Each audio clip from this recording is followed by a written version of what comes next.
Hello, everybody. Welcome in to another episode of the Rochford Files with your host, that's kind of between the coast, coming to you live from the Mile Highland City. This is Andrew Rochford here on a warm Wednesday night, and we've got a lot going on as usual in this hellscape dystopia that we call the United States. And y'all know the drill. If you're coming in on YouTube, please start off by clicking the like button, subscribe, and share it. That way this channel can grow more and more. Same, and on the Twitch end of things, please click that follow button and share that out in two easy ways to help this channel grow right there. So I would appreciate the help. 69 is a nice number, but the next goal is to make a double nice and be like 6,969 subscribers. Double nice would be better. So anything else that should get into? Oh yeah, let's go with a quick rundown of the show. Gonna have my turn at reacting to Krystall Ball on Bad Faith with Brianna Joy Gray. Hey, WCSN. Let's see, I think it's still in the 70s here, man. Are we being honest?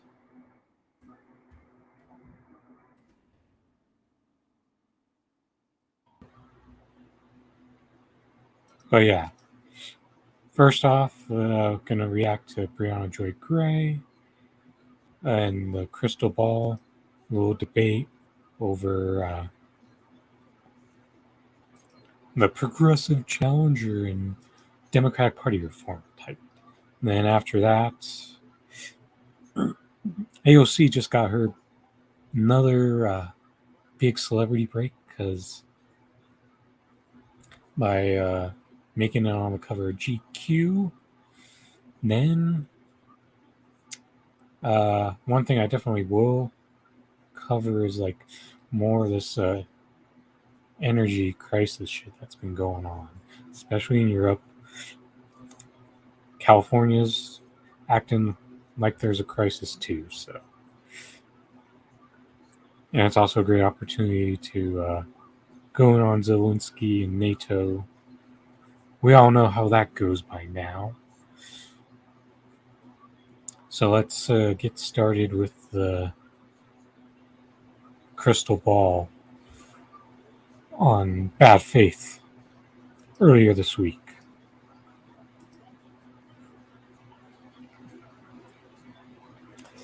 It's time to fuck shit up in the boneyard.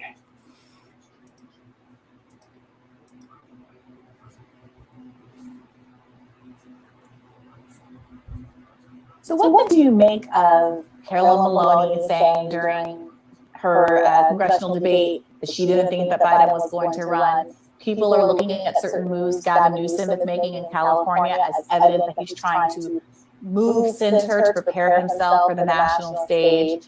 A number of progressives and others who, when asked over the last month in interviews whether or not they thought Joe Biden was going to run, kind of punted it and gave answers along the lines of, I'm not sure, I don't want to answer, we'll talk about it after the midterms. Do you think that means that even if Biden is going to run, there's still going to be a Democratic Party challenger?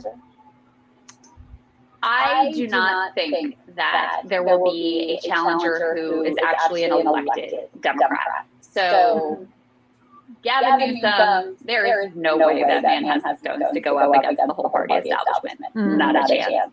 Pritzker's another one that's floated. Who are some of the other ones that, I know for a fact Rokana has, told people very clearly and directly, like, he would not run against Biden. Even Bernie said, I wouldn't run if Biden.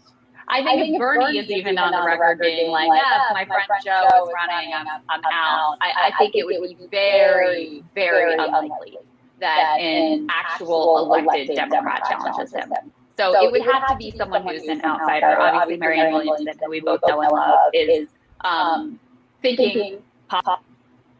Okay, the first part here is actually reasonable here, except I could have told you that on election night when it was looking pretty solid that Joe Biden was going to win the election, and that there was going to be no elected progressive challenger. That was pretty obvious.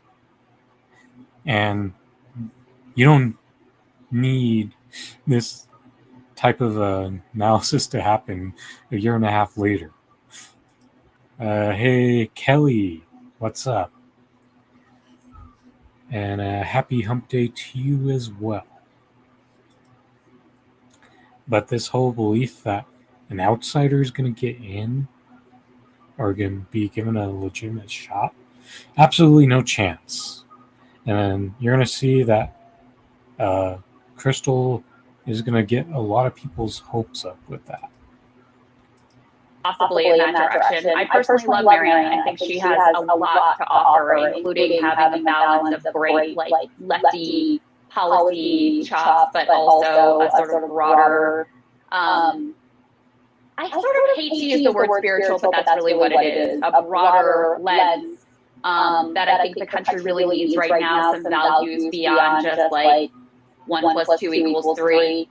So I think she really has something to offer there, and a connectivity with potentially parts of the Democratic Party that were not directly in the Bernie base. She's sort of Bernie adjacent and obviously endorsed Bernie, but didn't come directly out of his camp. She had this base of her own of like middle-aged women who loved her before she ever was Marianne Williamson, the presidential candidate. So I do think that Marianne is a potentially very good option for the left, and outsiders are always.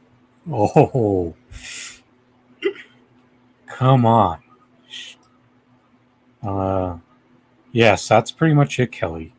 And even if the machines get rigged somehow, they can pull some bullshit out of their sleeves at the convention to take it away. But this right here shows you the professional managerial class view of Marianne Williamson.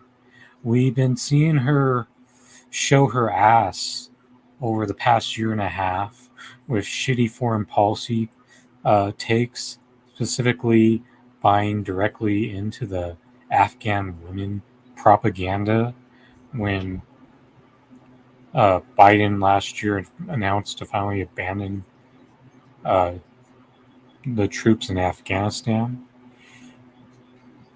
We see with the issue of Israel and Palestine that she takes a wishy-washy on the fence type of stance on that, which is like the progressive Zionist type of take. And so often she has disappointed the actual left, the people who are not comfortable right now and are desperate for something real. And don't forget, she doesn't think Joe Biden's fascist.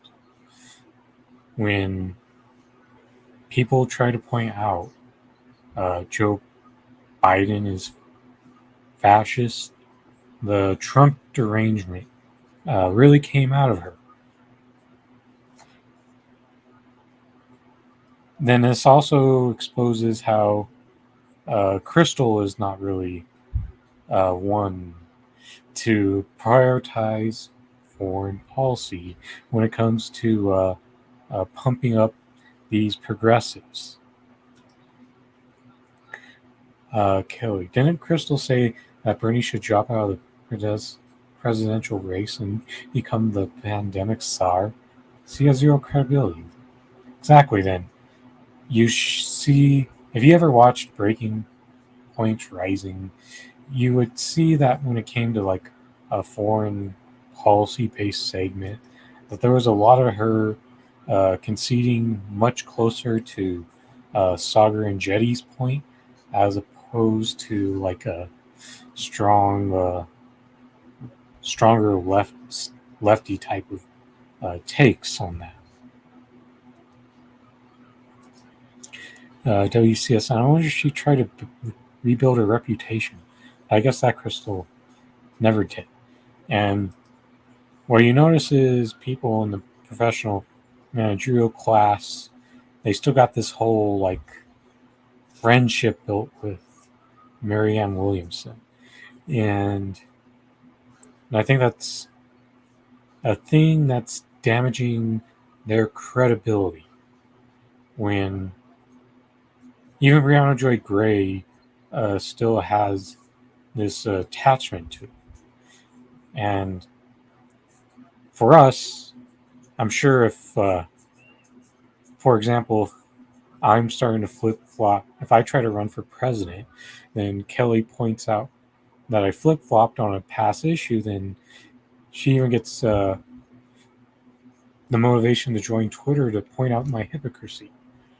And that would be the type of thing that would prove Kelly doesn't have attachment syndrome with me.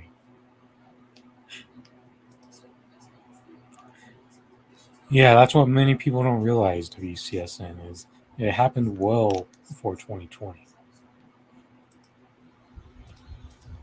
Always interesting and exciting anyway.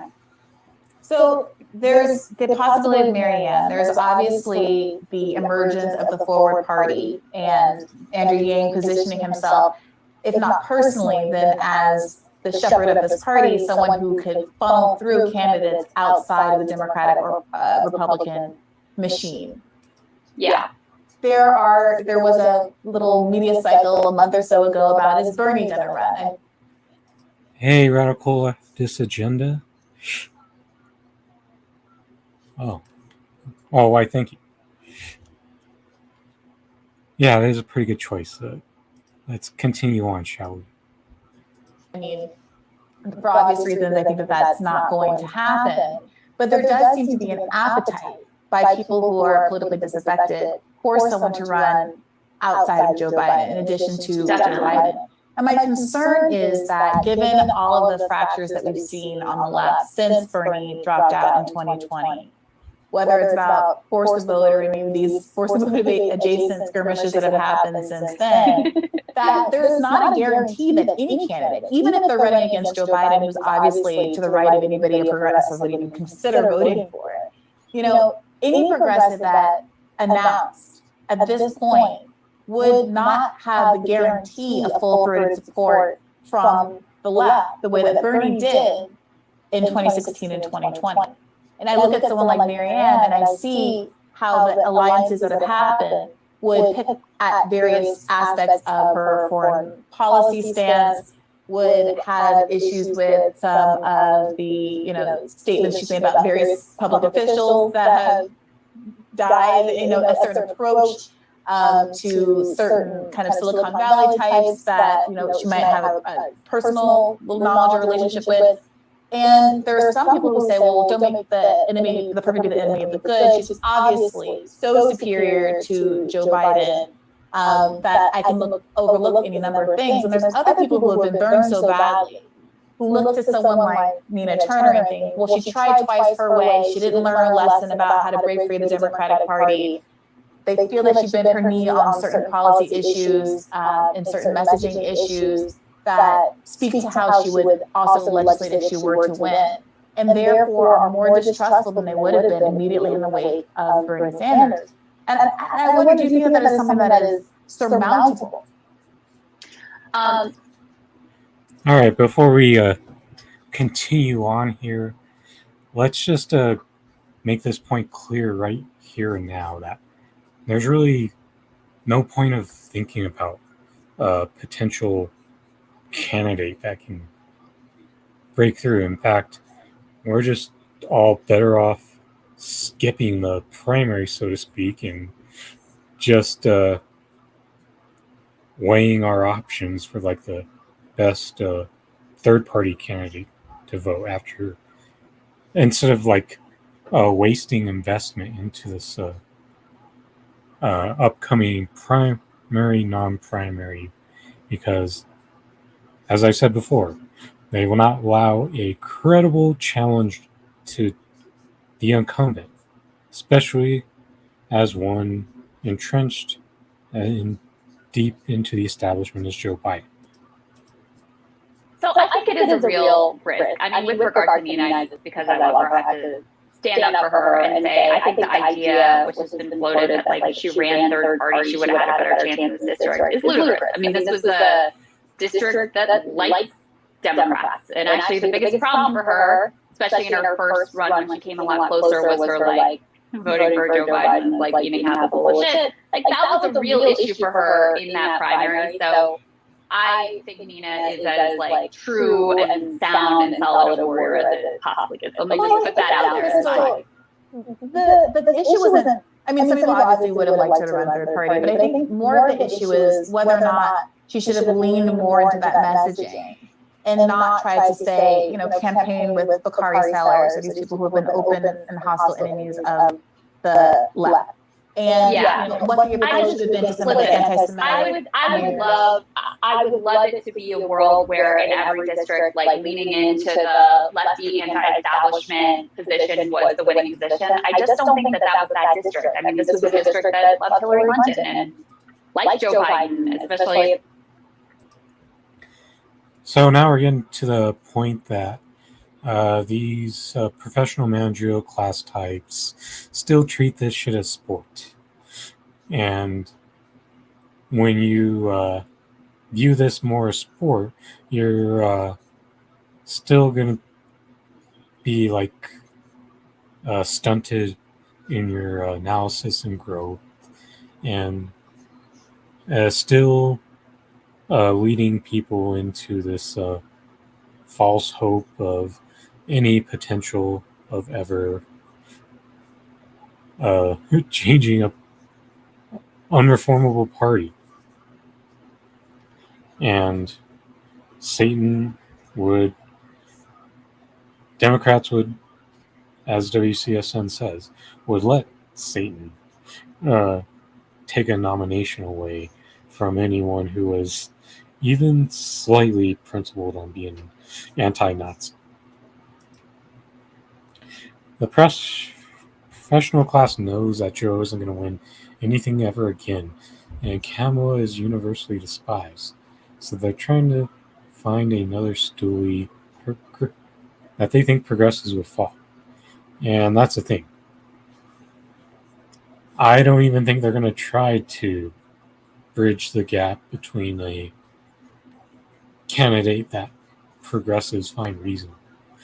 And you have to think about like Amy Klobuchar. If you believe that she was due to get elevated into some larger role in the same way that people believe that Pete Buttigieg could eventually get elevated into a larger position in the Democratic Party, Amy could have been the vice presidential nominee if Joe wasn't so set on having a black VP, and also if Amy had just been the senator of any other state that wasn't Minnesota. That could have been enough of a revolt that would have led to Donald Trump having another term. At that point in his presidency, so I just don't buy into that political analysis in that district. But I don't want to get sidetracked with that, because the broader question is will it be harder to consolidate the left this time around? Yes, I think it will be.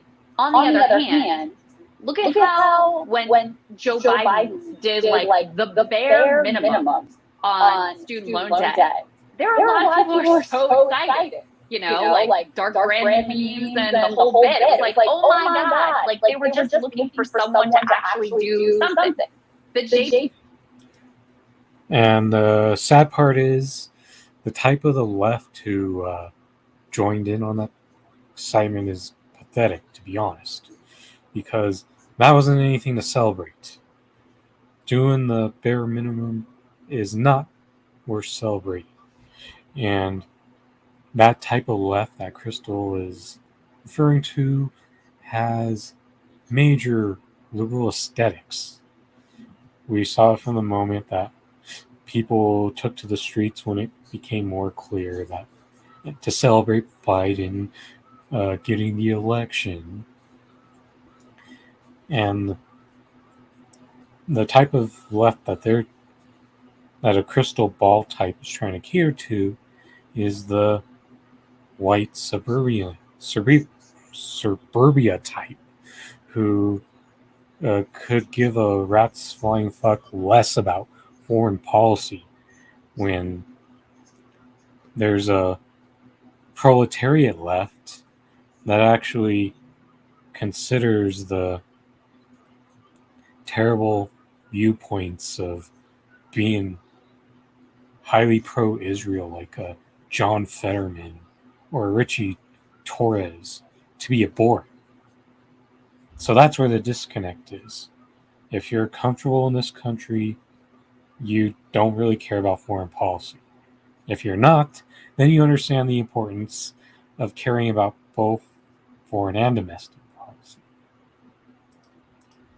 Maybe Pritzker fanfic is a good example of this as well, because it was like he hasn't done anything all that crazy amazing as governor of Illinois, but he just like ran on a few good things and then actually delivered on it. And the bar is so low that people were like, oh my God, this is amazing.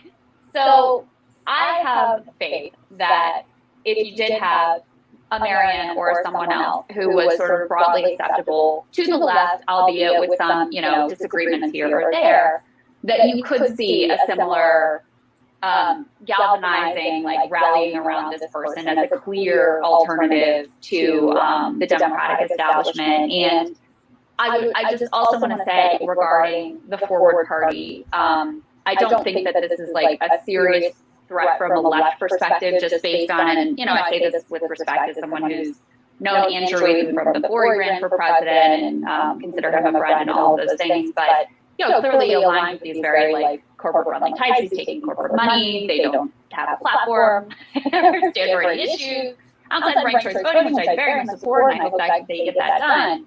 But as a real sort of like potential place where lefty voters would go, I just don't see that as being likely.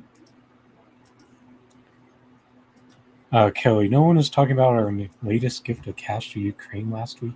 Would have paid measly $10,000. Joe pretends he's going to give in student loan forgiveness for 1.3 million people. That right there is a big problem, is the fact that there's not enough people who are understanding the ridiculous amount of money that Nazis in Ukraine are getting right now. And at the same time, they're also not getting how all the energy crisis that's going on in Europe and how that's all connected to that money that's going to Ukraine. Didn't Krystall also say Biden is way, way better than Trump, even though his 100% rate of corruption in the Senate and White House, Ukraine, China, prostitute oil deals? Exactly. There was a point that she sounded like she was about ready to vote for him. Remember when Trump did that little thing about threatening martial law? So that was a pretty big eye roll moment, because especially as someone who is principally committed and not threatened. But let's get to the point of what Krystall is saying. I think she is vastly underestimating the amount of the left who is not going to go along for that ride once again. And it was already a pretty damn small amount of people who pretty much abandoned Bernie in 2020. A lot of those people lie in the MCSC network. And imagine how much bigger of a coalition of people who wouldn't be along for that ride for a new progressive challenger. Then you'll have RBN, Heartland's Media, Indie News Network. So even a bigger amount of independent left media is already going to be like, nah, we're good. We're not going to string our audience along for a false sense of hope. Then the Forward Party, quick thing is liberals should not be afraid of the Forward Party. The Forward Party is going to be more beneficial to the Democrats if it works out the way it's supposed to, and they'll actually hurt Republicans and the Libertarian Party more. If liberals had any sense of understanding of where most of those Forward Party people are going to come from or gravitate. Well, I mean, so there's a couple of things there.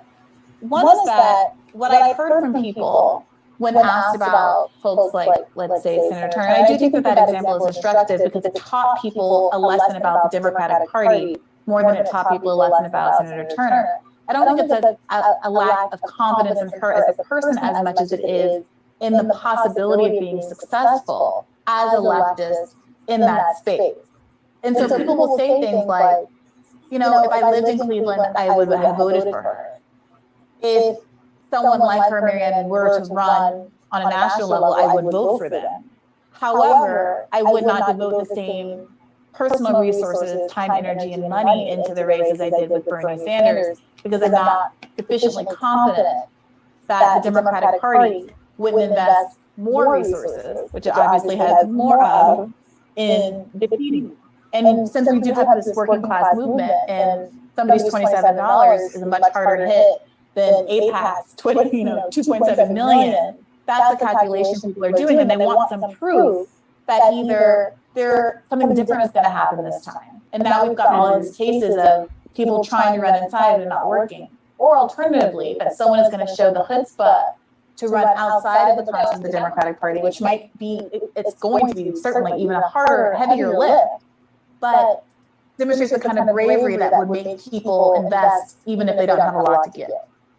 So I don't have any hostility to third parties. I just think as long as we have, the political system that we do, it is much more likely, as much as I acknowledge all the obstacles within the Democratic Party to find success there, than it is to find success starting from scratch as a third party candidate. I mean, we have first past the post voting. It basically forces us into this two-party system. And that's the reality we face today. So as much as there were a million obstacles in Bernie's way, he still came a hell of a lot closer than even the best third party candidates have, in our modern political system. So that's number one. Number two is, I think there is something hopeful.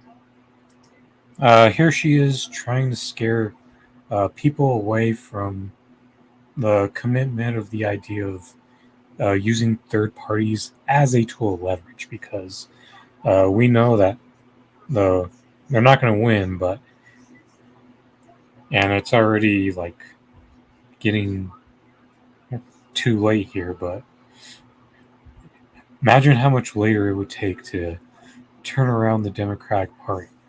A shit ton of obstacles, but what we do know is it's a graveyard to nowhere, even if you feel like you send the right people there.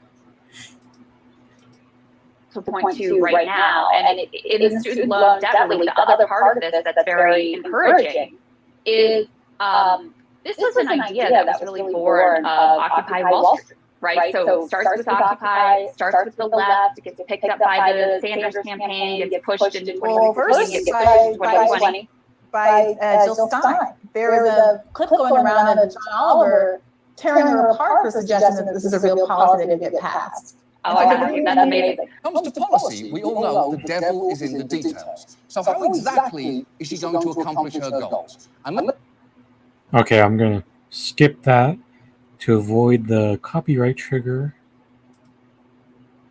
Have this idea that comes really out of the left, is adopted by Bernie Sanders running in the Democratic primary. Joe Biden is forced. He doesn't want to take this position. He's forced into taking this position in the Democratic primary, but he says it really clearly. And then he's completely reluctant to do it as president. But again, because he had made that promise so clearly, and because there was a very clear electoral ramification staring him in the face for not delivering, he's again forced into actually making good on that. So I just offer that as a hopeful example that it's not all impossible. Like, yes, we recognize this is insufficient and that there's a lot more to do. But in some ways, the fact that Joe Biden is like such an enemy of these ideas and over the 50 years of his career has been on the complete wrong side of all of them.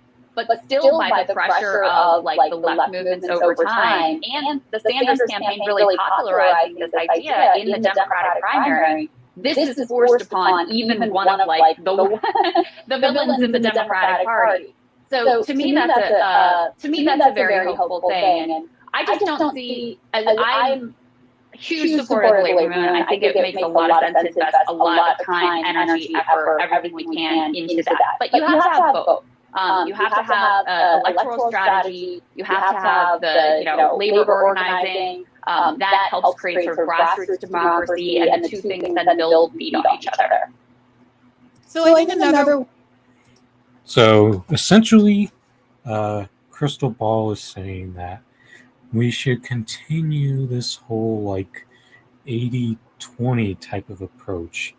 80% electoral politics and 20% direct action. And as friend of the show, James Fauntleroy of Revolutionary Blackout Network says, we should flip that around. 20% toward electoralism, 80% direct action. And this is where you get caught up in to being too involved in the game. Remember, Krystall had a really poor outing when she tried to run for office in Virginia. And it was like a 75 to 25% loss in that when she tried to run. But yeah, not good for her. And she's a lot like the Matt Millen of football analysis. Someone who is mostly a failure in being a GM, but yet gets to sound like a genius once they get to call games. And this is Krystall getting to pretend like she sounds smart and like she knows better than everyone, when the truth is she don't really know a better way forward than any one of us and any random listener who just stumbles across any independent left channels for the first time in their life. WCSN, true or false? With the shit choices Republicans offer us this November, we'll be seeing hundreds of voters choose to wipe their asses with their own ballots. I think there's definitely other ways to use it besides wiping ass in a way that doesn't get put towards votes. But that's just me. Krystall keeps trying to be... Yes, very much so. And what's sad is like someone like Howie Hawkins, who should be like a sheep herder for the Green Party, is actually a better Democratic or is she prouder than she is? Way to characterize your framing just there, which I think is accurate about what caused Biden to eventually bend the knee. And I do just also want to be clear that he still has not fulfilled the totality of his campaign promise. He promised to cancel all student loan debt for graduates of HBCUs and public universities making under $125,000 per year. And a lot of HBCU graduates and an enormous number of public university graduates haven't forgotten that particular promise. But the reason why he was under pressure is because there were grassroots leaders who did all the door knocking, who won Georgia, who are disproportionately Black females burdened by student debt, who have been telling the administration that there are real electoral consequences at stake here. And I would argue that if it is the fear that you might lose, if it is the fear that midterms are going to be an even bigger bloodbath, if it's electoral consequences that are ultimately moving Biden's hand, it's not clear to me that it makes sense to say that a third-party candidate with the power to, yes, have the spoiler effect isn't exactly what's necessary to get the best outcome. Especially when you're talking about you're weighing the pressure of a third-party campaign and getting Biden to come to the table and do what he needs to do against an insider run for presidency, which I would love to be effective, but we've now seen Bernie Sanders, a preternaturally capable candidate, better positioned than almost anyone I can imagine. Certainly anybody else that I could be thinking of right now in this historical moment, still trying, beating out everybody in fundraising and losing. And I really take the point that there is a certain possibility to the idea of running as an outsider, but only if you think of the only game being getting into 1600 Pennsylvania Avenue. If you think, but let me say though, even on this student, just if we focus on student debt, why did Biden take that position in the primary? It's because he was going to lose the primary. He didn't. I mean, that's where the pressure came from that forced him into that position, is the fact that you have Bernie Sanders having run in 2016 and Bernie Sanders having run in 2020. And in the Democratic primary, forcing this issue on the table and forcing him to take a position that he doesn't want to take. So even in that example of the student loan debt relief, it mattered to be on that stage, pressuring him directly. Joe Biden didn't care what Jill Stein or the Green Party was saying. He was forced into that position because of what was happening in the Democratic primary. There is an interesting question whether or not Bernie Sanders, had he gone rogue in 2016 or gone rogue in 2020, whether he would have had a greater or lesser effect. And I think that before Bernie lost in 2020, the arguments against third parties and people operating outside of the Democratic Party were a lot stronger. In a world where we had such a capable candidate that still was derailed, all of the kind of like this is the serious person's way to do it kind of arguments, all of the you just got to do it within the Democratic Party arguments, they lost a lot of teeth as far as I'm concerned.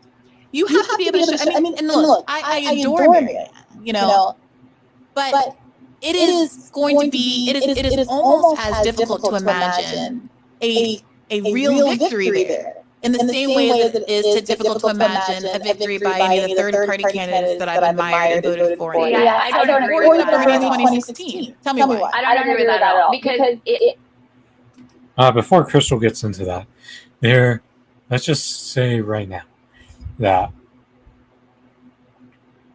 if there's any way possible of getting anything done at this point through the electoral system, the only way is to get over the fear of the spoiler effect type thing and embrace it. Embrace being the spoiler. That's the only way it would happen. And this whole idea of Krystall trying to credit Biden for taking some pointless position change, which is ultimately used to sucker you in to voting blue when there's no other option left, is not the flex on people on third parties and the activist front from taking positions that are designed to shift the Overton window back further left. Kelly, there will be no student loan forgiveness. The lenders have already spoken out and said that the process will be too messy, and Joe doesn't want it. He is largely responsible. Yes, and that's why the whole celebration over the measly bare minimum was a waste of energy. Let's see, how many more months will it take our war profiteering Congress to spend 1.5 trillion on Ukraine Nazis and not get stone loan sharking written off? Let's see. At the rate we're going, probably like 5 years, maybe 3 or 4, if they get crazy about it. I mean, we have the historical record. Like, Bernie came very close twice. We don't have a third party who came very close in modern history. So, I mean, Ross Perot was the best example, and, even since that time, sort of things have changed, and also he was, like, fairly, like, in a lot of ways corporate friendly. It's a different situation, but we have the record of Bernie coming quite close. And I'm not interested in, like, raising an awareness, or I shouldn't say that. I am interested in the idea of raising awareness around issues. I'm more interested in actually winning the presidency and the powers that entails, because we do see that when even a Joe Biden decides he wants to move, there's tremendous powers in that office. We saw that also with, Trump, who we got lucky was like too incompetent to actually really wield power. But if you look at the work, for example, I think David Dayen does the best work on this over at the American Prospect, of all of the actions, the executive orders that, forgetting Congress, the president could take to help provide people with, drug pricing relief and which he does health do. care and all of those things. To me, it's really important that we try to actually get someone in the White House so that we're not just like pressuring around the edges on this issue and that issue and settling for half a loaf like we are right now with student loan debt relief. So, First off, student loan debt, what Joe Biden did, doesn't even come close to half a loaf. That's like the smallest edge slice of that loaf of bread you could possibly give someone. That's what his idea of student loan forgiveness is like. Next, this whole existing in the fairy tale of believing that getting someone who identifies as progressive in as a president, and how wonder if somehow a Bernie Sanders did get let into the office, how much types like Krystall Ball would be defending some of his worst inactions. The whole when liberals make excuses for the standard Democrats not getting things done, like he needs more time. This is a split Congress. What do you really expect them to do? That type of thing. And a Krystall Ball type would be playing a lot of defense for a very inactive Bernie Sanders, because let's be honest, it doesn't matter who you put in to that position right now within the Democratic Party. They will change you. The only thing is, Bernie Sanders will get to give people even better platitude sandwiches than Joe Biden by far.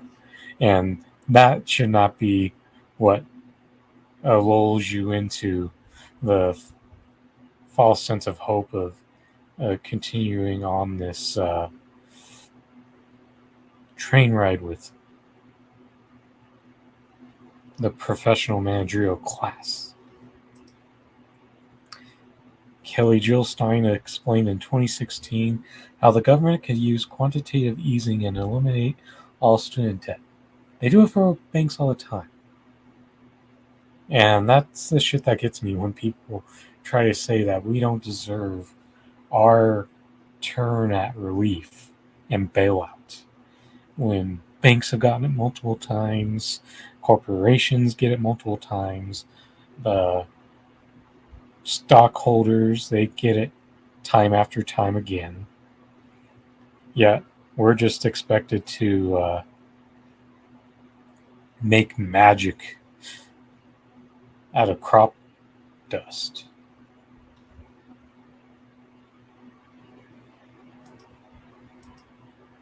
Amazing, isn't it, WCS, and how quickly that happens until it's not anymore.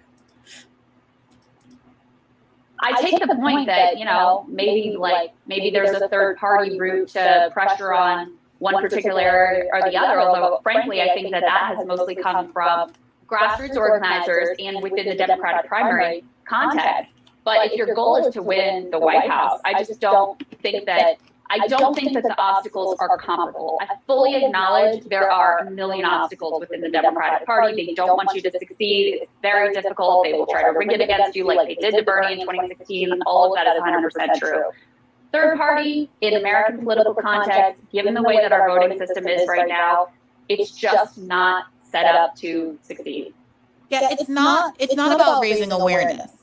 It's about using electoral pressure and the threat of throwing an election to get the person who is in all likelihood going to continue to be the president, who's Joe Biden, to actually capitulate in the way that he's finally done around student debt exactly because of that kind of electoral pressure. And it's also about considering the longer game than just this 4 to 8 year cycle. I think a lot of people are frustrated because they think that even if Bernie Sanders were to have won, or even if your ideal progressive candidate, or even a marginally better than Biden progressive candidate were to get into the White House, you would still be in the situation where they face the intransigence of the Senate, where there are all kinds of lobbying pressures to not follow through on the executive orders, which Joe Biden absolutely could be executing, and which he does not, per Dan's excellent tracker for the most part. And that it is the movement energy and the threat of there being a real movement that is kind of embodied by a third party run that forces you to do it. And that's the story we tell all the time about FDR. And it is curious to me that even in the leftiest parts of the left, there is a kind of hostility to a third party run, which I fully expect and think is appropriate coming out of more centrist corporate media, but which can be, I think, a little dispiriting to a lot of leftists who have been sold a certain message about the exigency of the circumstances, how powerful movement energy is, the necessity of the grassroots approach, the fundamental corruption of the Democratic Party, and then are asked to turn around and invest heart and soul in yet another bite of the apple. And again, I think most people are like, yeah, I'd be happy to vote for any number of people that aren't Joe Biden, who are even way more to the right of Marianne, but at least stick it to Joe Biden. But what is voting enough? Bernie Sanders was able to survive because he was able to raise all that money. And my question is someone going to be able to inspire working class people who don't have a lot of spare in the same way that Bernie Sanders was able to do? And I do think that that's the right question. Because, at this point, we're not in 2015, 2016, and, people have been disappointed. People put their whole heart in, right, and had it broken, and then put their whole heart in again, and had it broken again.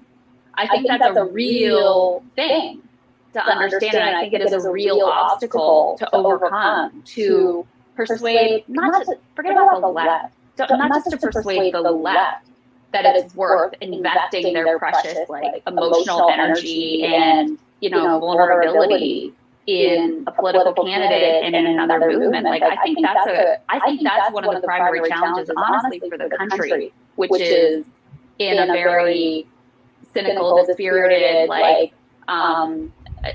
mindset and place where they're not wrong to see this country is just in continual decline. We're witnessing the end of the end of an era, the end of a great nation, however they view it. They feel in their the way things seem to get worse and worse every year. We just saw the life expectancy numbers come out, and it is shocking the years that Americans have lost off of their life expectancy in the past 2 years. Like, think of a more bedrock metric of how a society is doing than how long you live. So I do think that's the right core question for the left. I think it's the right core question for the country, and there's no real answer to it than to see whether someone can overcome and actually inspire and actually like bring people together in that way, and have a campaign that's not just sort of like, you know, sarcastic and throwing bombs, like putting out memes, but has that sort of like a cringy earnestness to it. You know, like, can you survive doing that? Will people buy into it? I don't know, but I think it's something that has to be tried. That's just, you know, my opinion, because I don't know that we have, I don't want to sound like too existential or whatever, but the reality is we're not in a good place as a country. We're not in a good place as a democracy. People are extremely mistrustful of each other, of institutions, oftentimes for good reason. And I'm not sure that we have that longer time frame to hope that something different comes around.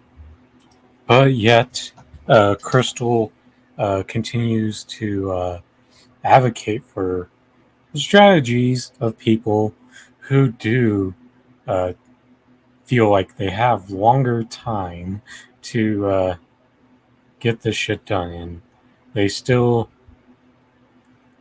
think of this through the prism of trying to push people through rather than policy. And that's the issue there, because when you're focused on more so on the policies at hand, then you're gonna take some unconventional like shots in order to get it done. Let's see, the banks got $5 trillion at the start of the pandemic before we even got our measly checks. No one heard about it because Congress has made it legal not to close those deals. Yep. Then what else from Kelly? Bernie just didn't come close. He won, and we should have had him for a second term. The predator class does not want to pay their fair share. Yes, and they'll do anything to make sure that doesn't happen. And we've got a lot of like intellectual inconsistencies coming out from Krystall Ball here. At least Brianna Joy Gray, she does engage with the major anti-electorals and skepticisms, criticisms, and you can at least tell she's at least more well-formed in better strategy going forward than someone like Krystall, who wouldn't give the time of day to engage with someone like RBN or INN. Yeah, I think that's right, and that's why so many people are excited about the idea of a dirty break, of someone who starts running as a Democrat and then uses the inevitable, clotheslining of their candidacy to justify a third-party run at the point at which it's appropriate. And to your point about someone who really does need to heal the soul of the nation, to steal Biden's verbiage, it's difficult to imagine someone who's better poised to do so than Marianne Williamson. I mean, I don't know if you saw that the Gravel Gang video that got put out, a couple of weeks ago, which I thought was pitch perfect in its diagnosis of what's going on in the country. Tell me one thing. Do you feel sad? Or maybe lonely? Or depressed? Anxious, tired? Burned out? Full of dread or despair? Maybe you feel alienated from other people, like you're apart or adrift. If so, you are not alone. Everyone, practically everyone, is feeling the same way.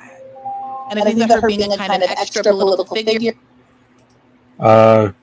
Marianne Williamson going to the the sad, sappy, this kid in so-and-so country could use the $10 for their next meal type of vibes is not going to be the way you excite people who have been crushed by the fact that Bernie Sanders cannot break through two tries.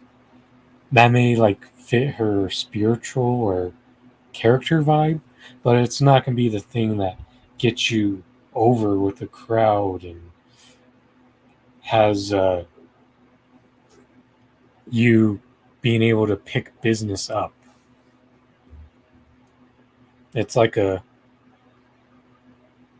sad, despair message that I just don't think is really going to draw people in. Here for so long gives her credibility in weighing in on some of these issues in a way that is genuinely healing and which people can trust. She hasn't been there in the wings of every bad policy decision by Democrats or Republicans, cheering it on and having to rehabilitate her image from that. Wrong on that point. Even though I know Brianna Joy Gray's using it as a lead into a question, there's been plenty of bad foreign policy takes that have been her, including ones where she tied herself down to party thinking that are gonna eventually surface on her if she did try to give this a real go, and it's gonna blow up against her.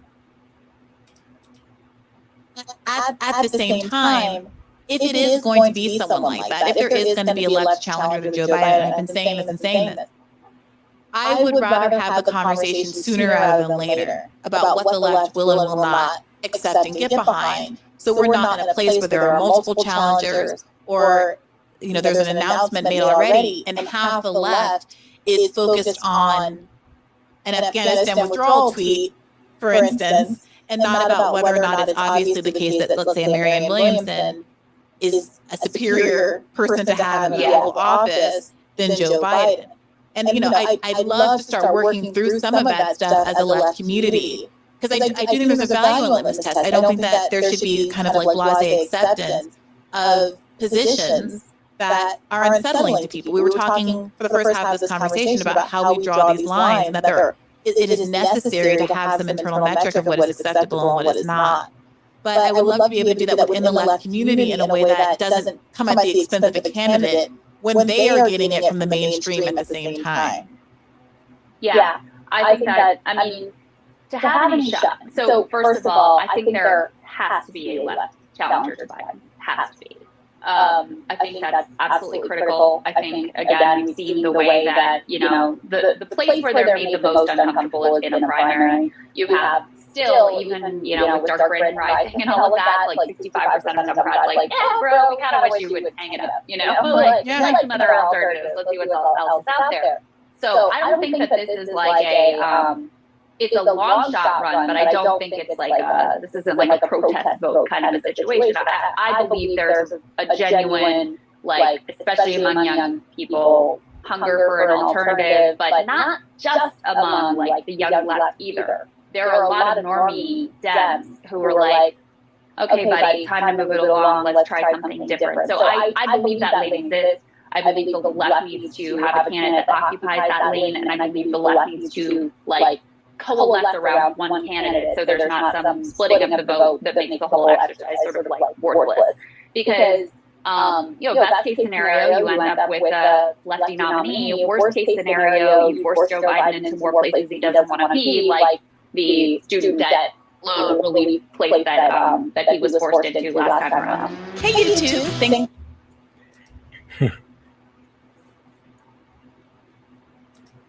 Oh, the Green Party has been purposely co-opted.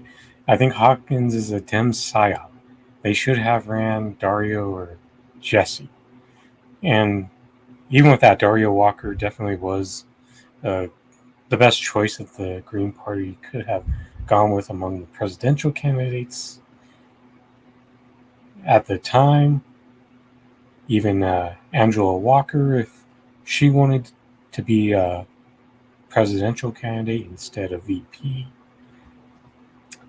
And it was painfully clear how it should have been painfully clear how garbage Howie Hawkins was once he did that third-party summit interview with Nick Cruz of Revolutionary Blackout Network, and how much of that time he spent not actually drawing people over to the Green Party, but justifying people's choice to do the lesser of two evil, vote for blue no matter who type shit.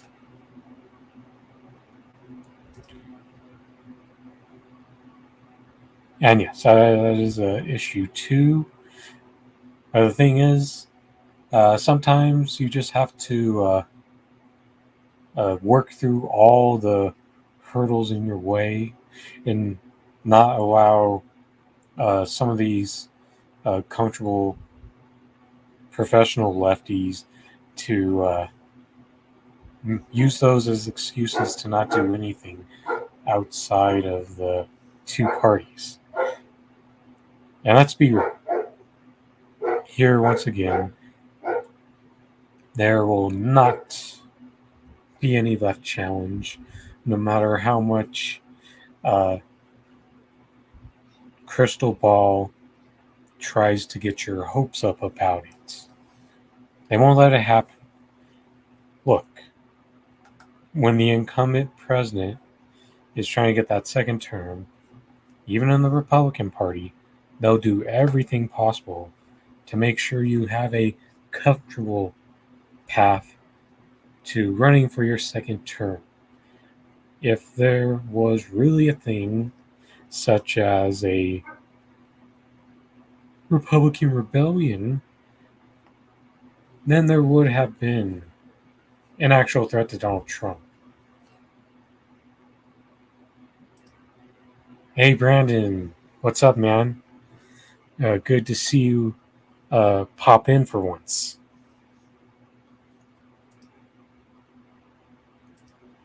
But that's that, really. Don't let the Krystall Balls of the world get your hopes up, because she's not no baller. She's got that Paul George 4 of 21 from the field in Game 7 type of analysis when it's real and comes down to it. There was another video that Brianna put up on the Bad Faith YouTube channel for the Marianne versus Warren debate, and since we already gotten out into that, I don't think I'm going to want to waste paying people with discussing snakes such as Liz. But let's shift gears to AOC, who is now continuing her celebritician rise with this whole GQ cover.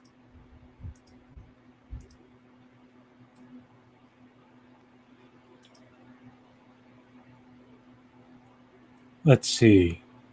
Let's start here. The Twitter search will be our friend and show us a few photos.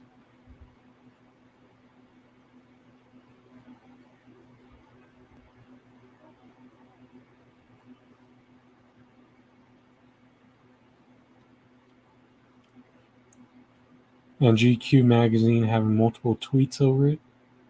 I've always felt that the true power in the United States relies in mass movements and social movements. Are those ones where you ignore like actual activists at your performative stunt rallies, such as that eviction moratorium hangout outside the Capitol steps, ignoring frank analysis when he tries to ask real questions to you that challenge you, and play mute and have Corey Bush play music louder. That way, it's harder for you to hear said questions from him, and also Colin Radix Carter of INN, who was also there trying to ask the necessary questions that need to be asked, and having some. This was Corey Bush though too, and having some big bodyguard step in the way of Max Blumenthal when he tried to ask those important questions too, saying, giving those social and mass movements the big FU, and mocking it when you say Joe Biden has exceeded expectations. That's what she's really shown her true colors on. When you'd rather be a celebrity than fight for healthcare, this is what happens. You get your shows on CNN, you get your Netflix specials, you get your magazine covers. If you are serious, if you're actually a threat that was fighting this system, you wouldn't be getting any of that type of attention. You wouldn't be getting invited to the Met Gala in your Eat the Rich dress. Nick Cruz, Revolutionary Blackout Network. This is how the establishment rewards AOC for voting for their proxy war against Russia. And don't forget, even when people try to give her, we're still willing to give her the benefit of the doubt. She did a magazine cover of another type with Nancy Pelosi. She allowed herself to get comfortable with Mama Bear, because if she was serious about being adversarial, she never gets that.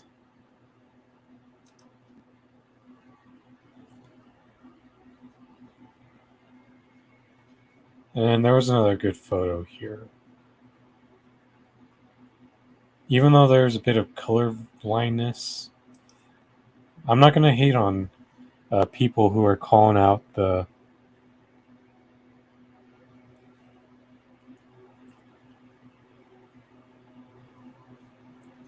Ukraine colors here.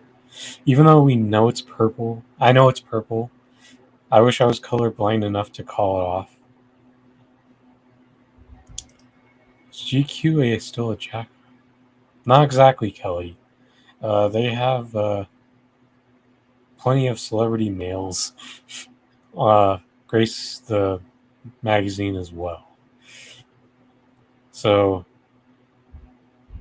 and maybe for, not like for straight people, maybe if you're bi or pan, it could be.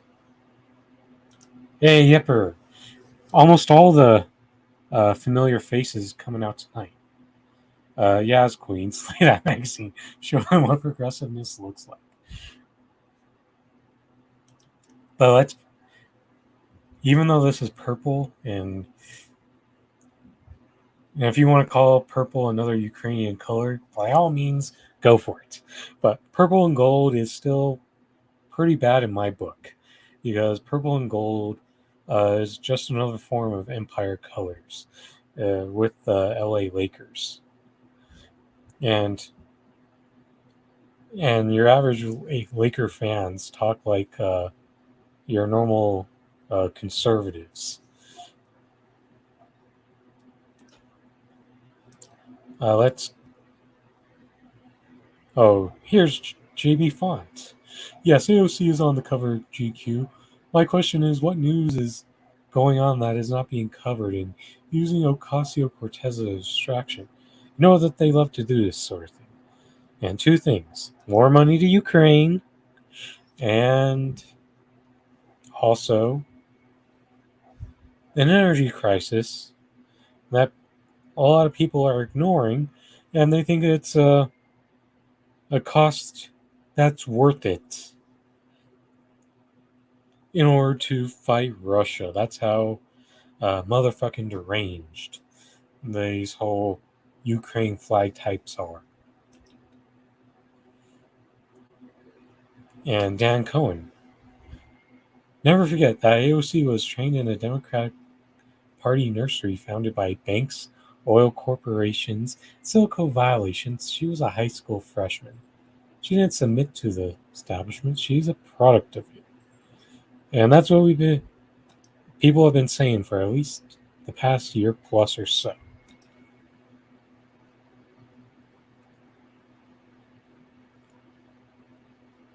Now let's shift gears to the article now, because the article has more of the quotables from GQ.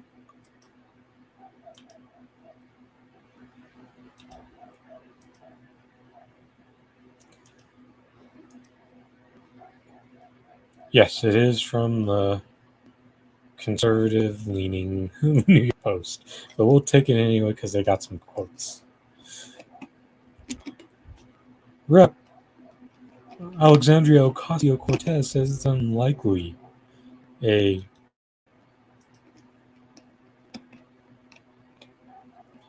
she could ever be elected president of the United States because so many people in America hate women and would never let that happen. This is very much a identity politics type of stance, ones that extreme liberal types take. A lot like in the same way that people use the liberals use the performative wokeness as a justification for saying too much of the country is racist, would never progress on the issues, as opposed to coming up with a better way of getting that done. And this is the type of defeatism that still wrecks the brains of people who still think Hillary Clinton was this perfect, unflawed candidate, even as she says that America was already great and that the whole baskets of deplorable was a sound election strategy. And they're also the ones who really found some strange sort of excitement from that speech last Thursday. Will AOC get her own byline in GQ while sitting as a congressperson? Find out next week in People Magazine. Hello. Then Cosmopolitan. Then Teen Magazine. We can go on and on with all these mainstream magazines, which will eventually do the same type of bidding as the traditional print media types. The socialist firebrand, that should be shitlib, speculated about her possibilities of launching a future White House bid in a wide-ranging and phoning cover interview with GQ published Wednesday. Ocasio-Cortez says while she tries to hold on to the belief that anything is possible, her experience in Congress has given me a front row seat to how deeply and unconsciously, as well as consciously, so many people in this country hate women. And they hate women of color. The 32-year-old, who was described in the article as the political voice of a generation and a bona fide culture celebrity. And this is the thing that they try to get you more focused on, is the aesthetics, the empty aesthetics of AOC, which has not done anything yet in the form of a political victory to back that shit up. All she's done is shut down what could have launched a big movement with like the whole force the vote by saying it had to be for the $15 minimum wage, but then abandoned that too. And she's been one of the biggest Biden defenders of anyone who calls themselves progressive. Only you could only argue like Ro Khanna and Pramila Jayapal have outdone her on that front.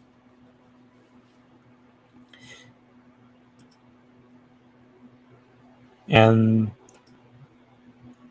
she's just going with the lazy, Democratic approved take that we currently have right now of how much the country is against women. When the truth is, you're just pushing. The Democratic Party has just pushed the worst and most flawed women to try to elevate them to power, whether that's Amy Klobuchar, Elizabeth Warren, who else? Hillary Clinton, Kamala Harris. There's a reason why. If you have found a woman like Barack Obama or even Bill Clinton,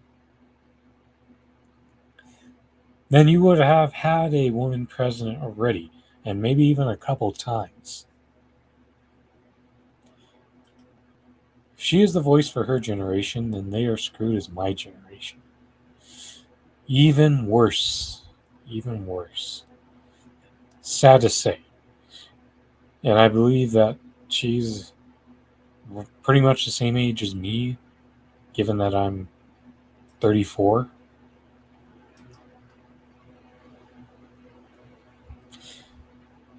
People will ask me questions about the future, and realistically, I can't tell you if I'm going to be alive in September. That one weighs very heavily on me.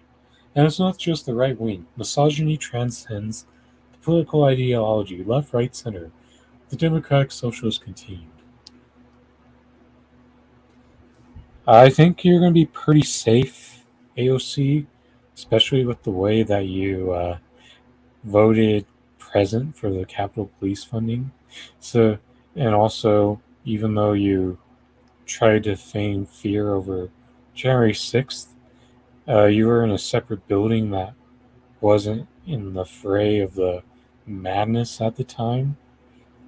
So, I think as long as you continue to get along to go along, I think you're going to have extra protection in your favor.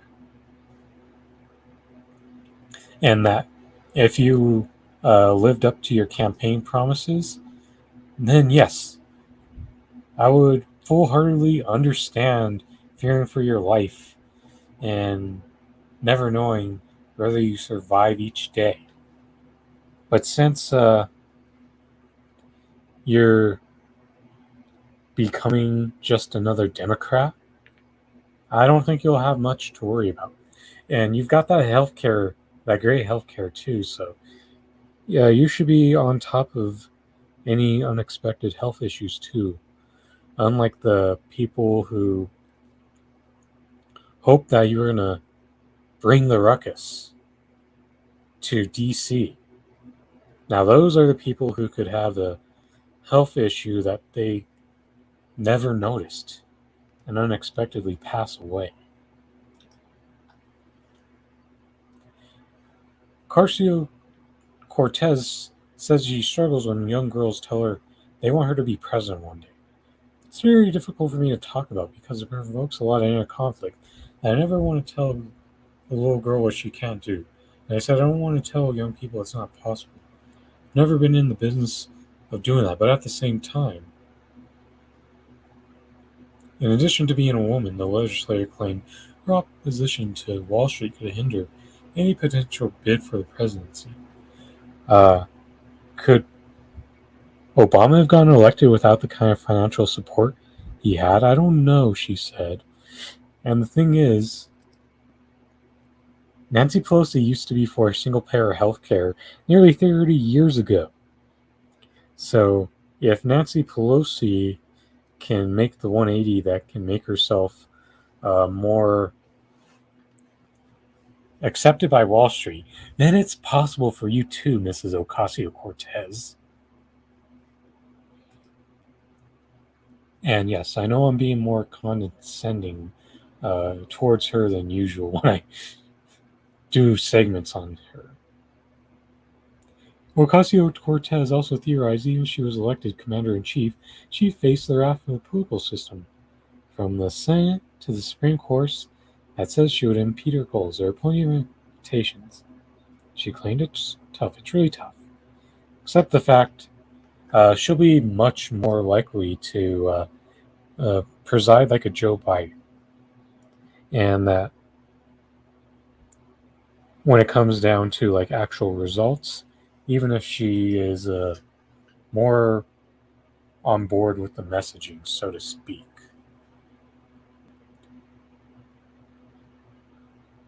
Elsewhere in the interview, the Congresswoman spoke of the open hostility she encountered from her own Democratic Party colleagues after taking office in 2018. It was open hostility to my presence, my existence, she said.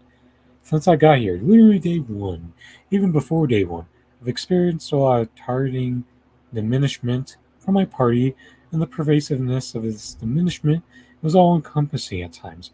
I feel a little more steady on my 2 feet now. And the difference is, you have decided to capitulate and back down from how you plan to challenge all those people. And the first moment that all got tough for you, you decided to take the easy road, the comfortable route. I mean, if you were true to, if you were trying to be true to being an actual adversarial threat to them, then you would have ended up like Cynthia McKinney. If you were an actual threat, you don't make it to that re-election. And the strategy you're taking right now is just ensuring that you're just another career politician that follows the footsteps of Nancy Pelosi, a Dianne Feinstein. Need I name the Maxine Waters? Need I name anyone else? But would I say I have the power to shift the elected federal Democratic Party? No. But he also decided to give up before you could really find out, or at least fight hard enough to where you get more people to help you. And now you've made the choice to not fight. Then all the other people, your big supporting types, are now just going to abandon you and fight for themselves in a different way. She can't play the poor, hardworking bartender anymore. Now that we know she grew up in the burbs and went to a good school. And even though we feel like a lot of people should know that, and attending Boston University and what she majored in and how her college experience shaped herself into like taking I'm just going to go with party leadership and what they think about Venezuela. When that should be the time she has the testicular fortitude to say, no, I don't go along with what the party thinks on an issue like Venezuela or Cuba. She will retire hundreds of millions ill-gotten gains and start an AOC's cruise line that competes with being. By that time,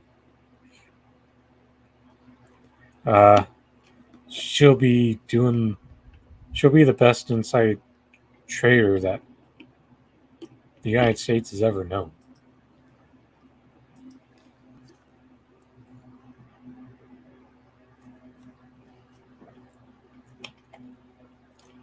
And this is a couple quotes talking about how what her experience is still true, even though the fact so that she wasn't,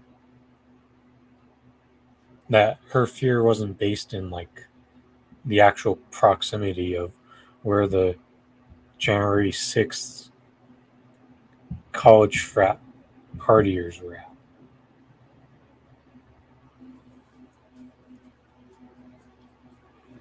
Oh, here's the whole handcuff thing. I think that's coming up. One major trauma that a lot of survivors have is the assault, is a struggle with being believed, she said. There are aspects of it I never share because of the trauma of having that experience litigated in public. I guess not. Even the article reveals she was at Boston University when the whole bartending thing should contradict from that experience completely.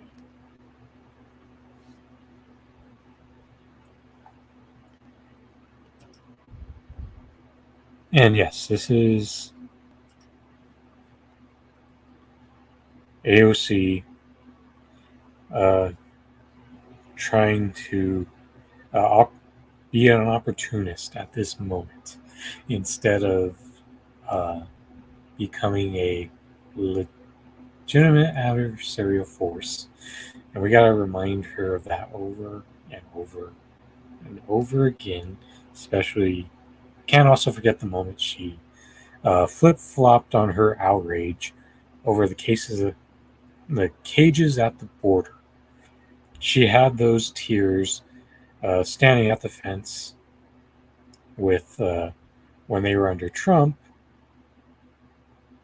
but doesn't consider that a priority now with Biden in charge. Let's go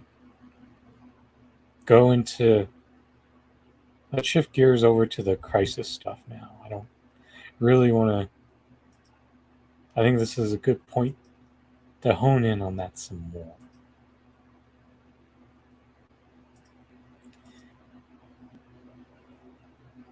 And this is one of the worst liberal blue checks that you'll see on Twitter, up there with the Matthew Y. Iglesias of the world. The explosion of accounts, all simultaneously saying some variant of Biden gave money to Ukraine but didn't give any to the black people in the Mississippi water crisis, doesn't seem organic. Seems like a coordinated misinformation campaign at this point.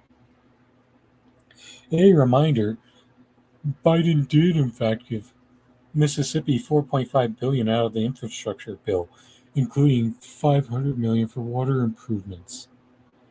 Clearly the state doesn't want to help black people. Not the feds didn't give them the money for it. And once again, that's a nonsensical justification to try to get people outrage to go away over this recent findings of the water crisis in Jackson, Mississippi. For the record, this seems exactly like the kind of propaganda point Russian troll farms will want to spread to try to divide the Democratic Party over whether it's a good idea to commit more money to defending Ukraine, try to foster racial resentment over that. If you're paying attention to Kelly, and then he blames the outrage over Russian troll farms. I'm glad you're part of my Russian troll farm, Kelly. WCSN Yipper. Nairi, Leah.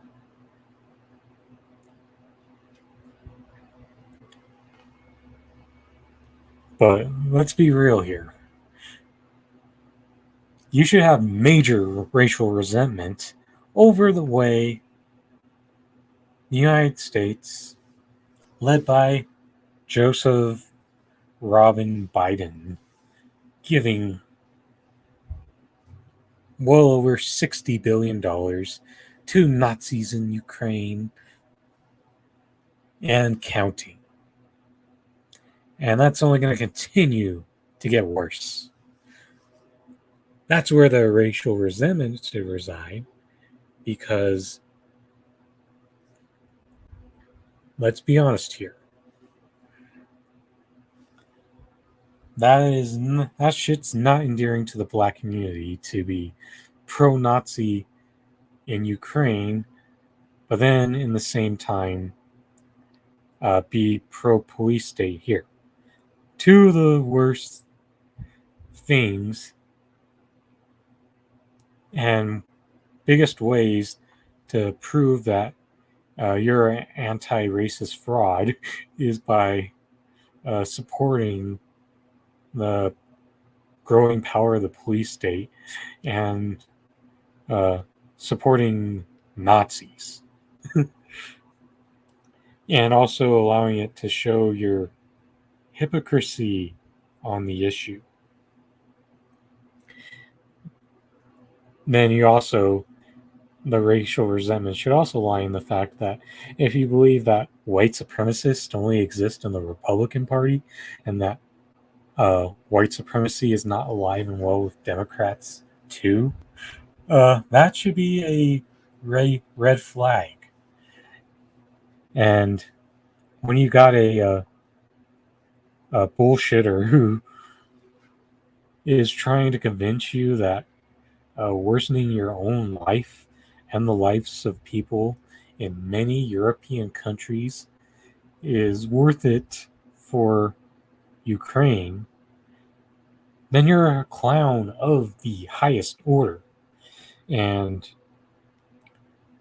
this guy is such a fucking awful fan boy for the Democratic Party that I'd much rather have this Matthew Chapman's political analysis be replaced with Blue Jays third baseman Matthew Chapman would probably have a much better pulse of what's going on in society than this one right here.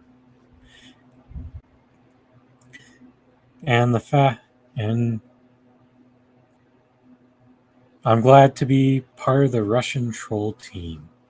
And I'm also a proud Russian grifter too. As I saw one of those Ukraine flag accounts actually point out a lot of the good lefty accounts that are actually trying to fight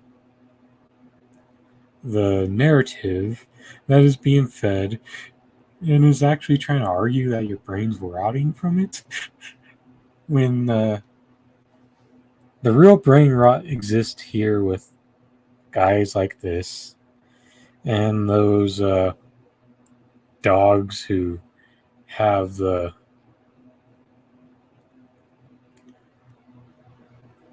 Ukraine flag accounts with hats on. It is impossible. The Russians are busy freezing the Europeans. And let's be honest about how the Europeans are in this situation. Because their politicians will screw themselves and their people before they will realize that they should have been surrendering to this proxy war and just letting Ukraine fend for that shit on their own.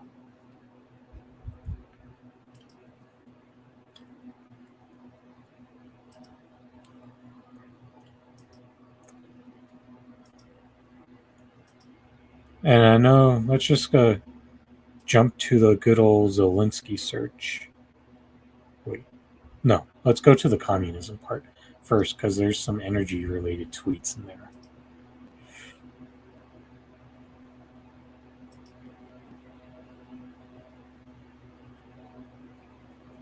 Communism trended on Twitter today, and the reason, and I thought this was interesting because of now there's a bit of issues with the energy here, and this is one of those worst conservatives.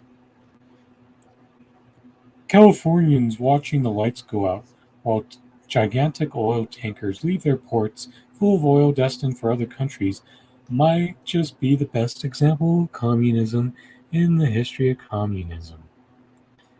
Except for the fact that conservatives have always done a great job of calling everything that they don't like about capitalism communism. And that right there is a good example of it.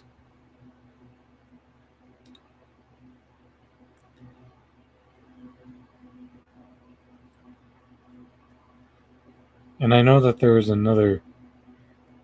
Oh, right here. Hi, California. How's communism going?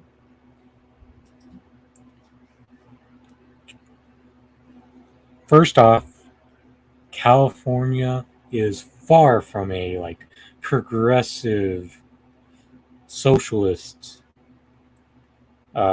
utopia. You know what California is?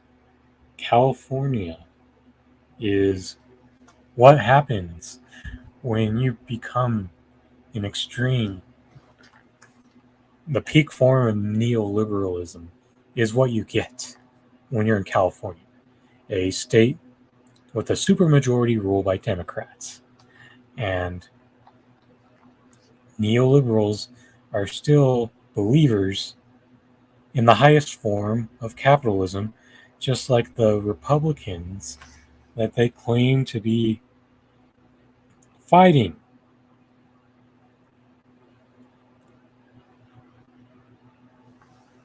If if California was anything communist, they would have done the whole state level Medicare thing.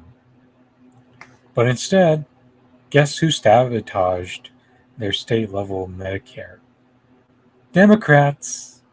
Democrats. Democrats.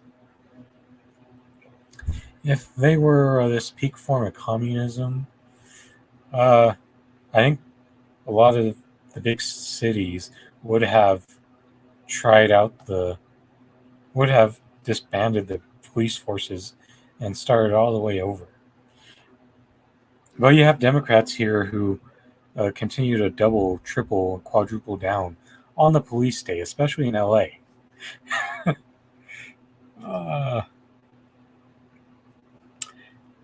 I'm not speaking ill of President Newsom, Kelly. Speaking of future President Newsom makes me ill, Kelly.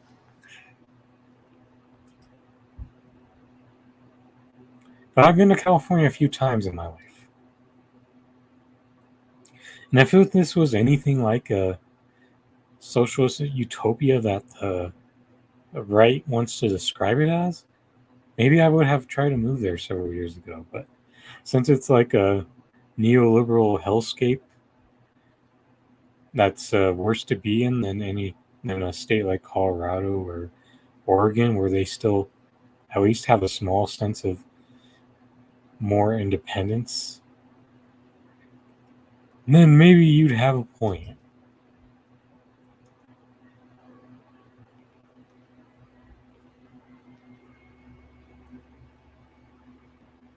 Yeah, that was the main thing I wanted to hone in on there. Look, let's look at this line of the water distribution centers in Jackson, Mississippi.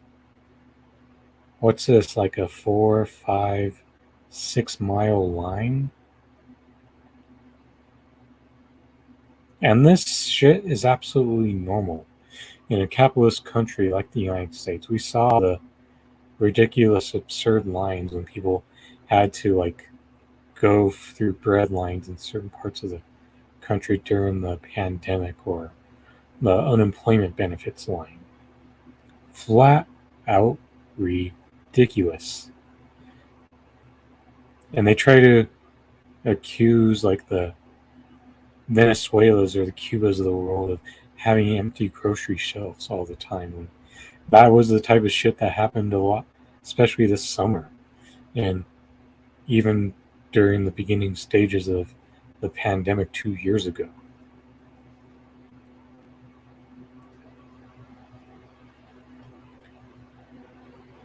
So every little bad feature of capitalism which creates crises is not communism.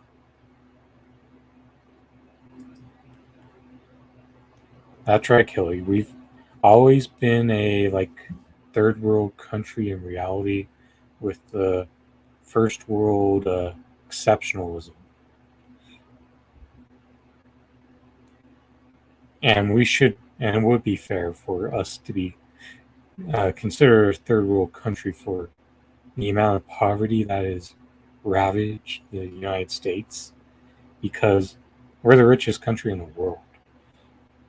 And actual developing countries are doing that get called third world countries do better for their people than our politicians do for us.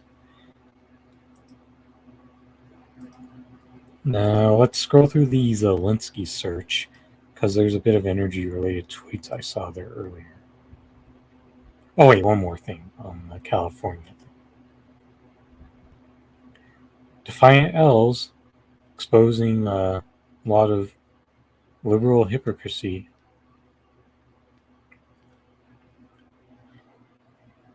Rep. Eric Swalwell, Texas, where Republicans provide plenty of energy to control your body, but no energy to control your thermostat.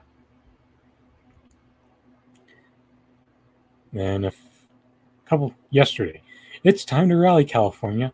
We all need to do our part to help avoid power outages this week before 4 p.m.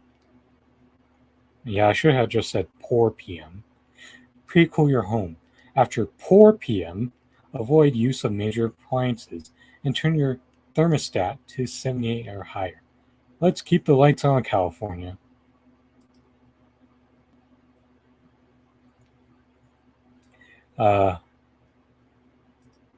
Absolutely failure, pathetic failed state we fucking live in when at 4 p.m. you have to risk overheating in your home and having a sweaty as fuck type of sleep just to do your part when we know that the real energy polluters are the ones who are running the military industrial complex, the biggest energy wasters, the period. You know, those rich people who fly those private jets daily. It's the rich and powerful who are being the energy train on us. And they're gonna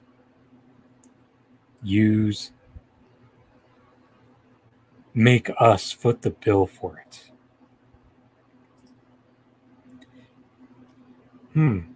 What's crazy is I'm thinking so many people don't even know that he ran president. That's how much of an afterthought he was. And don't forget that even here in Colorado, that Xcel Energy wouldn't allow certain people to adjust their thermostats. That even when people try to do it, it would still get locked on the same temperature that you would allow it to. So, guess how fucked up that control is. And it's only a matter of time before we find out if the United States ends up as a whole becoming just as horrid as Europe is right now, as the NATO politicians have made the choice and decided that Ukrainian Nazis matter more than your subpar quality of life.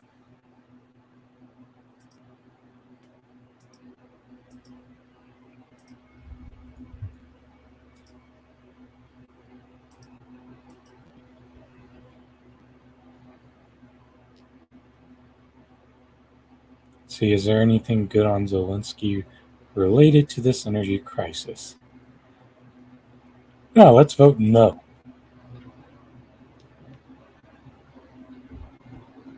Zelensky is a criminal.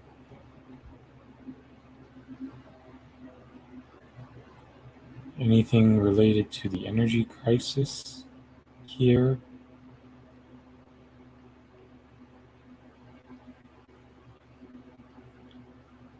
Earlier today, it was way more. There's some Amy Klobuchar bootlicking for President Zelensky in the Ukrainian state.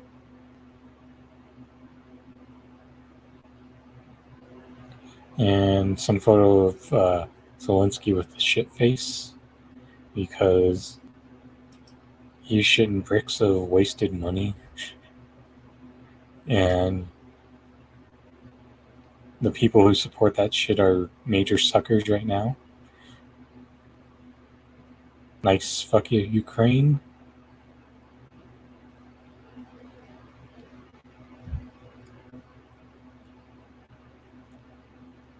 Oh, this is a good one to go into. From Max Blumenthal. As Zelensky outlaws labor organizing, he appeared on Wall Street to launch Advantage Ukraine, a shameless appeal for the corporate plunder of Ukraine, which promises rapid deregulation and features the country's arms industry at the top of its investment menu. Then there was another thing important on Ukraine from yesterday, and that was the fact that the tweet got deleted, by the way, and it was saying a quote from Zelensky saying that the fellow NATO countries must outlaw protest during this time. And liberals, you cannot have any. I will not be buying any of your outrage if Ron DeSantis somehow ends up being the Republican candidate in 2024, because we're going to be saying for 2+ years, you liberals decided to support the fuck out of Zelensky, who is a fascist, very much in the same way that Ron DeSantis is a fascist. So it's going to expose your hypocrisy in another way. The fact that you're trying to fearmonger over DeSantis here, yet simultaneously be have solidarity for him over there. And that's the thing that the Trump derangement syndrome has done. It's gotten, and what Joe Biden has successfully helped him is convince liberals to completely flip-flop on the principles they had when Donald Trump was in office. And you're going to see those flip-flopped principles continue to expose themselves if one of those two guys runs against Biden in 2024, because I have not seen any evidence in where they find someone to take his Biden spot.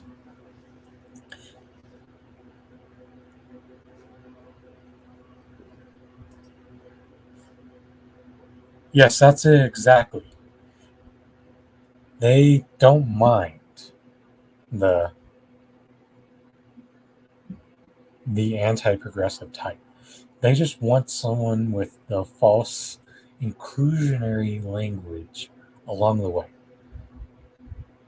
They don't like the people. They don't want their type to. The liberals don't really mind the Trump policies. They just want that false inclusionary language to go along. They just it just doesn't sit right with them when the defamatory language of a Trump or DeSantis type is what uh, leads that force. And he is a big reason why Europe is going to be having a miserable winter with all this. Russia's just doing what's. They're not making any irrational response here. If you're actually uh, coalescing behind their current enemy at the moment, why shouldn't you expect them to make your energy crisis worse? But instead, the narrative is that Russia gets blamed for it, but it's really those politicians running those countries that should be fronting that blame first and foremost. Because, as I've said from the get-go, if they have not been involved, made themselves involved, and tried to and get themselves all behind Ukraine, they have no issues with their energy right now. The gas would probably be flatlining the same way that it had been, and you'd still be doing okay with food, and the supplies would only be like slightly worse instead of like somewhat to really worse.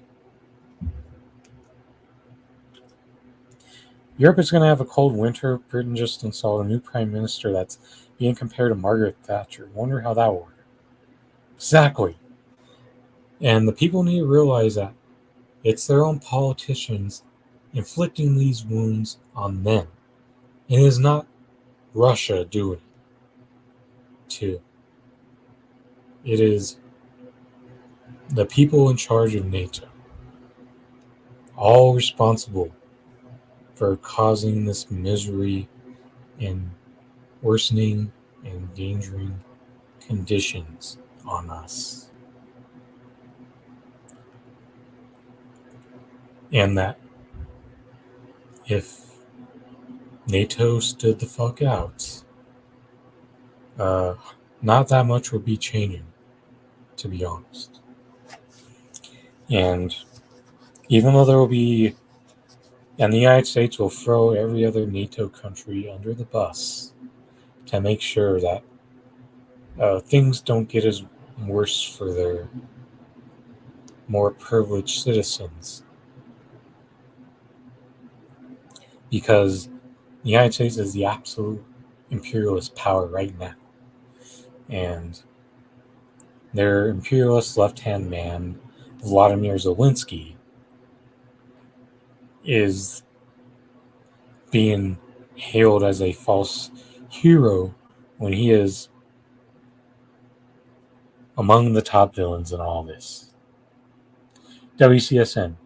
I thought AOC called it America's Been Great Along, or ABGAA, pronounced ABGA, which goes clearly against what she said to get in office, which I could have won. Oh, just wait until AOC 65 and she has her own mix of YMCA playing when she does her campaign speeches in front of like 10 to 15,000 people, and somehow manages to get that in like small towns too. AOC, da, da. AOCIA. It's time to welcome the AOCIA. Doesn't roll off the tongue quite as nicely, but AOCIA could work in a YMCA type music. With that being said, thanks so much to everyone who came out for tonight's episode of the Rochford Files, hosted by yours truly, Andrew Rochford. As always, please go down below, click the link tree in the description. Make sure you're up on all the pages of the Rochford Files. Like the stream, share it, follow on Twitch, and looking ahead, I'm thinking probably a Sunday night stream next. I think 2 times a week is at least a good amount.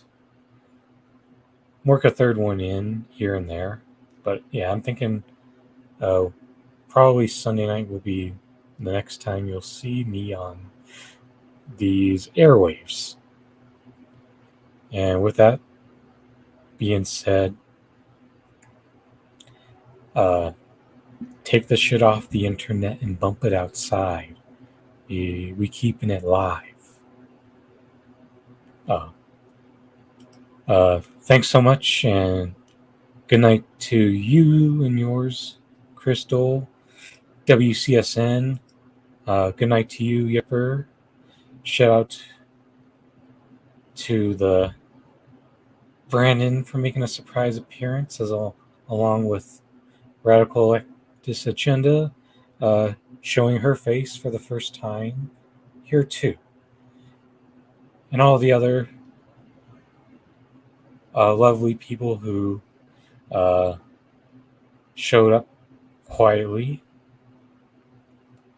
This is Andrew Rochford saying goodbye and good night.